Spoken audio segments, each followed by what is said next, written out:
ये कहानी एक चर्च के 3 नन्स के ऊपर आधारित है जो अपने अंदर की आग बुझाने के लिए गूंगे और बहरों का फायदा उठाती हैं। ये तीनों मिलकर गूंगे बहरे आदमियों के साथ क्या क्या करती है वो आज के हम एक्सप्लेनेशन में जानने वाले हैं। आज मैं जिस मूवी को एक्सप्लेन करने वाला हूँ उसका नाम है द लिटिल आर्ट। ये मूवी 2017 में रिलीज हुई थी। मूवी के स्टार्टिंग सीन में हम फर्नांडा नाम की एक सिस्टर को देखते हैं जो अपने साथ एक गधे को लेकर चर्च की तरफ आ रही थी। चर्च पहुंचने के बाद उसके पास सिस्टर जेनिफर आती है और वो सिस्टर फर्नांडा से पूछती है कि तुम पूरी रात कहाँ थी, जिसपे फर्नांडा बोलती है कि रात में ये गधा इस चर्च से भाग गया था और मैं इस गधे को ढूंढने के लिए गई हुई थी। जिसपे जेनिफर बोलती है कि मैंने रात में गेट अच्छी तरीके से चेक किया था। तब फर्नांडा उसे बोलती है कि फिर मुझे नहीं पता कि ये गधा यहाँ से कैसे भागा था। ये दोनों आपस में बात कर ही रहे थे तभी इनके पास वहाँ का मालिक लुड़को आता है और लुड़को वहाँ से जाते वक्त इन दोनों को गुड मॉर्निंग बोलता है। जिसपे ये दोनों सिस्टर उस पर काफी ज्यादा भड़क जाती है और उसे बोलती है कि यहाँ से चला जा वरना तेरा मैं सुअर बना दूंगी। और ये बोलने के बाद ये दोनों उसे गंदी गंदी गालियां देके वहाँ से भगा देती है। जिसके बाद सब लोग चर्च के अंदर चले जाते हैं। दूसरी तरफ हम अलेक्जेंड्रा को देखते हैं जो एक रूम में अकेली बैठी हुई थी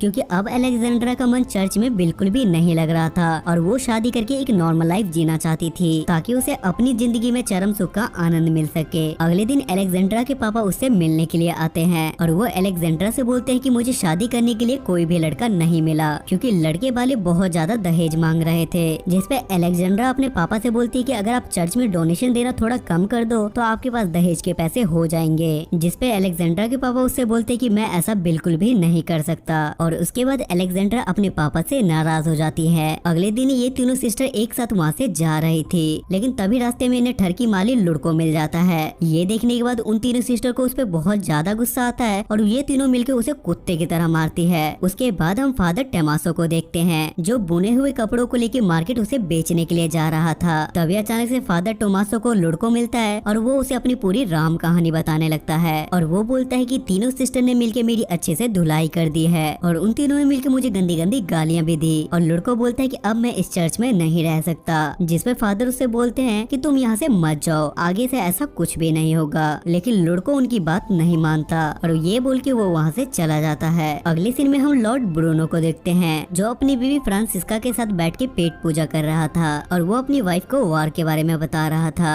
लेकिन उसकी वाइफ का ध्यान अपने ही बगल में खड़े एक नौकर मैसेटो पे था और काफी देर से दोनों में नैन में टक्कर चल रहा था। जिसके बाद दोनों रात में मौका मिलते कि साथ में पलंग तोड़ते हैं और गवागप करने के बाद वो दोनों आपस में बातें करने लगते हैं जहाँ फ्रांसिस्का उसे बताती है कि अब लॉर्ड ब्रूनो के स्पाइडरमैन में वो दम नहीं है। ये सुनने के बाद मैसेटो फिर से अपनी स्पाइडरमैन की ताकत उसे दोबारा दिखाने लगता है लेकिन तभी अचानक से वहाँ पे लॉर्ड ब्रूनो आ जाता है और मैसेटो किसी तरीके से वहाँ से भाग जाता है और अंधेरा होने की वजह से लॉर्ड ब्रूनो उसे पकड़ नहीं पाता। लेकिन लॉर्ड ब्रूनो भी कम नहीं था और वो ये जानना चाहता था कि उसकी वाइफ के साथ पलंग कौन तोड़ रहा था। इसलिए लॉर्ड ब्रूनो नौकर के कमरे में चला आता है जहाँ मैसेटो भी पहुँच के सोने का नाटक करने लगता है। तब लॉर्ड ब्रूनो सारे नौकरों के छाती पे हाथ रख के देखता है कि अभी कुत्ते की तरह भागते हुए कौन आया है। जहाँ मैसेटो की धड़कन बहुत ज्यादा तेज चल रही थी लेकिन अंधेरा होने की वजह से लॉर्ड ब्रूनो उसे पहचान नहीं पाता, इसलिए वो अंधेरे में उसकी चोटी काट के वहाँ से चला जाता है ताकि सुबह होते के साथ ही वो उसे पहचान सके कि रात में उसने किसकी चोटी काटी थी। लेकिन यहाँ मैसेटो बचने के लिए अपना दिमाग चलाता है और वो वहाँ पे सारे नौकरों की भी चोटी काट देता है। अगली सुबह लॉर्ड ब्रूनो मुजरिम को पकड़ने के लिए बहुत ज्यादा एक्साइटेड था लेकिन बाद में उसे पता चलता है कि मुजरिम उससे भी ज्यादा तेज निकला। कुछ देर बाद मैसेटो बाहर जाके काम कर रहा था लेकिन तभी फ्रांसिस्का उसके पास अपनी हवस की प्यास बुझाने के लिए जाती है। मैसेटो फ्रांसिस्का को ऐसा करने से मना करता है लेकिन फ्रांसिस्का उसकी बात नहीं मानती और ये खूबसूरत नजारा लॉर्ड ब्रूनो भी छत पे से देख रहा था और लॉर्ड ब्रूनो अपने सैनिकों को ऑर्डर देता है कि तुम लोग मिलके इस घोंचू का स्पाइडरमैन काट के ले आओ। ये देखने के बाद मैसेटो भी काफी ज्यादा घबरा जाता है और वो जंगल में जाके छुप जाता है। जहाँ पहुँचने के बाद मैसेटो फादर टमासो को देखता है जिसने वहाँ पे सस्ता नशा कर रखा था और नशा होने की वजह से उसके कपड़ों की गाड़ी पानी में पलट गई थी जिस वजह से वो पानी के अंदर से अपने कपड़ों को बाहर निकालने में लगा हुआ था। तब मैसेटो फादर टमासो की हेल्प करता है और ये देखने के बाद फादर टमासो उससे बहुत ज्यादा खुश हो जाते हैं और वो मैसेटो को अपने साथ चर्च ले जाते हैं। वहाँ पहुँचने के बाद फादर टमासो मैसेटो से कहते हैं कि तुम यहाँ पे गूंगे बहरे होने का नाटक करना वरना यहाँ की सिस्टर तुम्हें कच्चा चबा जाएगी। उसके बाद फादर टमासो उसे सिस्टर मारिया से मिलवाता है और वो उसे बोलता है कि ये गूंगा बहरा है और ये हमारे यहाँ माली का काम कर लेगा। जिसपे सिस्टर मारिया भी मान जाती है और मैसेटो अपने काम पे लग जाता है। तभी अचानक से सिस्टर फर्नांडा उसे देखती है और वो उसके गले पे हथियार रख के उससे पूछती है कि तुम कौन हो। लेकिन इससे पहले वो कुछ बोलता तभी उसके पास सिस्टर मारिया आ जाती है और वो फर्नांडा से बोलती है कि ये हमारा नया माली है और ये गूंगा बहरा है, जिसकी वजह से मैसेटो की जान बच जाती है। रात में फर्नांडा की दोस्त मार्था उससे रात में मिलने के लिए आती है और उसके बाद वो दोनों चुपचाप एक कमरे में जाके सस्ते नशे करते हैं। अगले दिन हम फिर से मैसेटो को देखते हैं जो जमीन की खुदाई कर रहा था, लेकिन तभी सिस्टर अलेक्जेंड्रा उसके पास जाती है और वो उसके पास जाके उससे बातें करने लगती है। देखते ही देखते अलेक्जेंड्रा का मन बदल जाता है और वो उसके साथ खुले आसमान के नीचे ही गपागप करने लगती है। लेकिन चर्च की घंटी बजने की वजह से अलेक्जेंड्रा को अपना काम बीच में ही छोड़ के वहाँ से जाना पड़ता है, जिसके बाद सिस्टर फर्नांडा नोटिस करती है कि अलेक्जेंड्रा आजकल बहुत ज्यादा खुश रहने लगी है। अगले दिन जेनिफर सिस्टर फर्नांडा को अपनी दोस्त मार्था के साथ जंगल में जाती हुई देखती है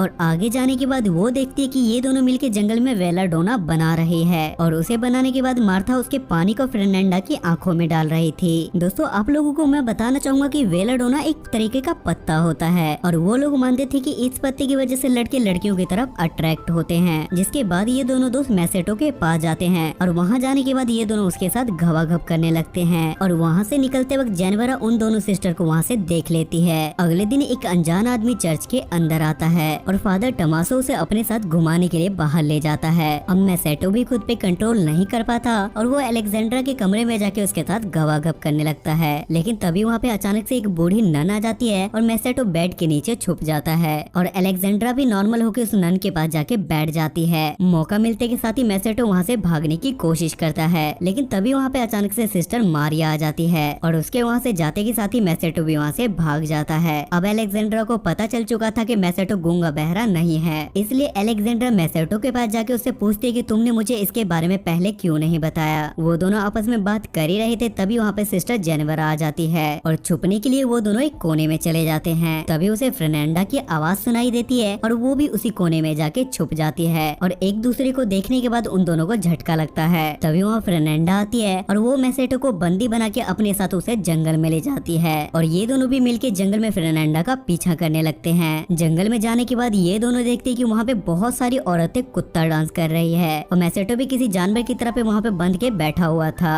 ये सब देख के ये दोनों समझ जाते कि वो सारे लोग मिलके मैसेटो की बलि चढ़ाने वाले हैं। तब जेनिफर इनके पास पहुँचती है और उन्हें ऐसा करने से रोकती है। तब मैसेटो भी उन्हें अपनी सच्चाई बताता है और बोलता है कि मैं गूंगा बहरा नहीं हूँ। जिसके बाद जेनिफर चर्च में जाके सबको चिल्ला चिल्ला के बताती है कि फर्नांडा एक डायन है। ये सुनने के बाद वे सब भी चौंक जाते हैं, पर तभी सब लोग फादर टमासो को मारिया के कमरे से निकलते हुए देखते हैं, जिससे सारे लोग समझ जाते हैं कि आखिर इन दोनों के बीच में क्या चल रहा है। अगले दिन वे सब चर्च में सारे मुजरिमों को सजा सुनाता है और वो फादर टमासो को एक दूसरे चर्च में शिफ्ट कर देता है जहाँ बस मर्द ही रहते थे और वो मैसेटो को लॉर्ड ब्रूनो के पास भेज देता है और लॉर्ड ब्रूनो मैसेटो को तहखाने में जाके बंद कर देता है। इधर बिशप ने इन तीनों सिस्टर को माफ कर दिया था, लेकिन इन तीनों सिस्टर का मन मैसेटो के बिना नहीं लग रहा था। अब लॉर्ड ब्रूनो मैसेटो से कहता है कि तुम्हें तुम्हारी गलतियों की बहुत ज्यादा सजा मिलेगी और ये बोल के लॉर्ड ब्रूनो वहाँ से चला जाता है। इसके थोड़ी देर बाद हम एक कछुए को देखते हैं जिसके पीठ पे मोमबत्ती जल रही थी और उस कछुए को इन तीनों सिस्टर ने ही भेजा था ताकि वो वहाँ से सैनिकों का ध्यान भटका सके। उसके बाद सारे सैनिक उस कछुए के पीछे जाने लगते हैं और ये तीनों नन मिलके मैसेटो को नन वाले कपड़े पहना के वहाँ से ले जाते हैं और वो लोग मिलके वहाँ पे एक पुतला रख देते हैं ताकि सैनिकों को शक न हो।